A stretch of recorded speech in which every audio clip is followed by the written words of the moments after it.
Hello, good morning, student. Welcome back our SS lecture, and today we continue chapter number 12, the continent of North America and South America and Europe. And now next point is in this chapter the climate, vegetation and wildlife. यहाँ की जो climate किस तरह से होता है और यहाँ पे वेजिटेशन कैसा होता है और वाइल्ड लाइफ यहाँ के देखना है. Okay, where is various dramatically across the North America landscape, and climate is a range from the Arctic cold and equatorial heat, and precipitation and temperature is level is a modulate of dramatically depending on location. और इस तरह से यहाँ पे जो climate है एकदम अलग तरीके से यहाँ पे यानी ड्रामेटिकली एक इसके अंतर्गत चेंजेस आ जाता है. यहाँ का अलग अलग जगह पे अलग अलग इस तरह से क्लाइमेट देखने मिलता है. जैसे कि यहाँ पे आर्टिक जो है, आर्टिक यहाँ पे एकदम कोल्ड होता है और इक्वेटोरियल एरिया पे जहाँ पे आ जाता है तो वहाँ पे हीट हो जाता है.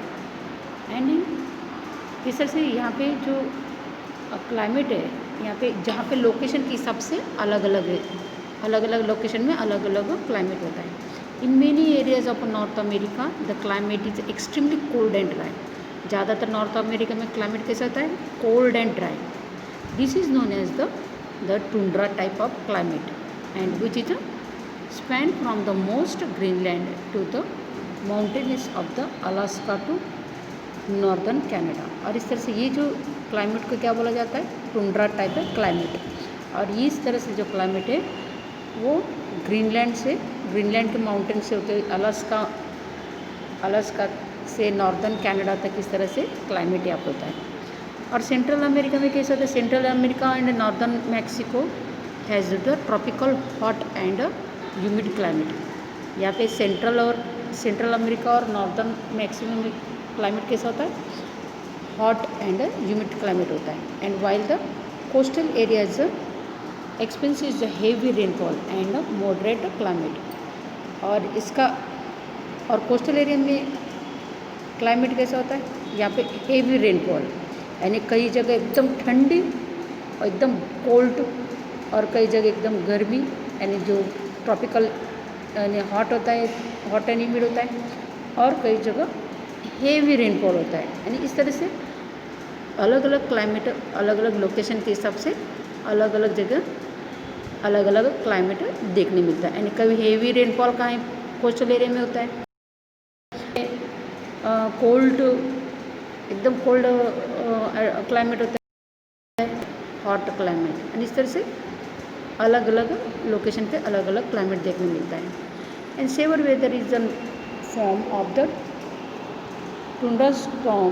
Thunderstorm is normal is spring and summer occurs across North America. और इस तरह से यहाँ पे थंडर स्टॉर्म्स भी यहाँ पे नॉर्मली यहाँ पे थंडर स्टॉर्म्स होते रहते हैं. जैसे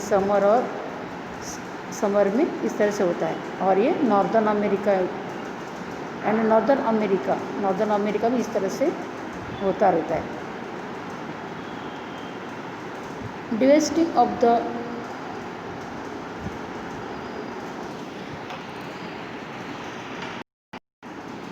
the tornadoes are also is a common in the spring and summer month.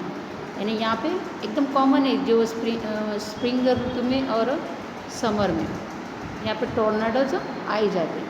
And it is और इनके लिए उनको नॉर्मल इशू यहाँ पे आ जाता है. Specially in the central part of US is deadly tremendous as devastated life and properly even every time a tornado is just strikes the USA. अब ज़्यादातर इस तरह से यहाँ पे जो टोर्नाडोज है वो यानी हमेशा यहाँ पे होता रहता है. और यहीं पे इस तरह से जो USA में इस तरह से हमेशा रहता है. और यहाँ पे कुछ specially continental of north America के जो स्पेशलिटी जो है जैसे कि माउंट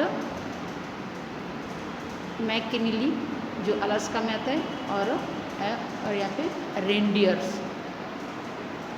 नेक्स्ट है प्लेन्स ऑफ पैरेस। और रिवर जो है वो कोलोराडो, ये grand canyon.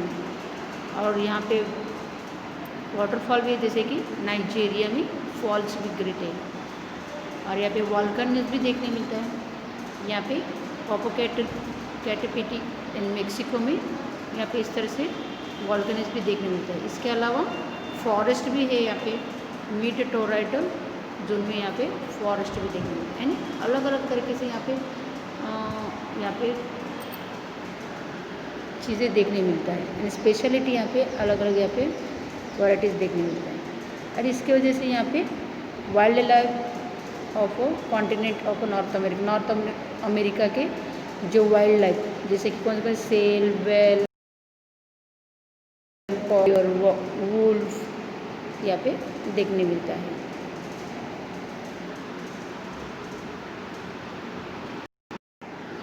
The Great Plains of North America are also home to rich deposits of iron, coal, mineral oil, natural gas, copper, gold, silver, etc. Part of USA. USA is ranked first in mineral deposit in the world. और इसके अलावा यहाँ पे northern America में, जहाँ पे Greater Plains of northern America में और क्या देखने मिलता है यहाँ पे, जैसे कि बहुत सारे मिनरल्स भी यहाँ पे पाया जाता है, जैसे कि iron, coal, mineral oil, natural gas, copper, gold, silver, इस तरह से बहुत सारे मिनरल्स भी यहाँ पे देखा जाता है। और यूएसए वर्ल्ड में फर्स्ट रैंक ये सब मिनरल्स में आ जाता है।